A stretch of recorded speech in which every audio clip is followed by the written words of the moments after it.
बिलासपुर प्रवास बर निकले राज्यपाल के काफिला ला बलौदाबाजार जिला अंतर्गत सिमगा स्थित अनुसूचित जाति कन्या छात्रावास के लइका मन रोक के राज्यपाल और कलेक्टर कार्तिकेय गोयल ला छात्रावास में होए वाले समस्या ले अवगत कराइस।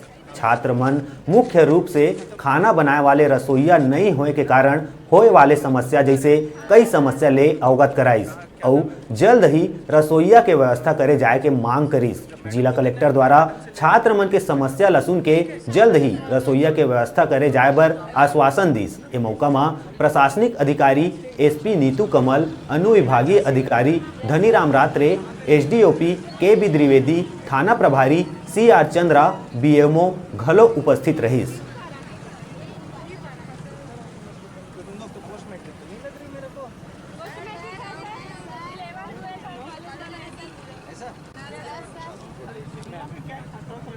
हम लोग के जो छात्रावास है उसमें खाना बनाने वाले रसोइयों को आयुक्त साहब द्वारा निकाल दिया गया है। इस कारण हम लोग खाना बनाकर स्वयं खाते हैं।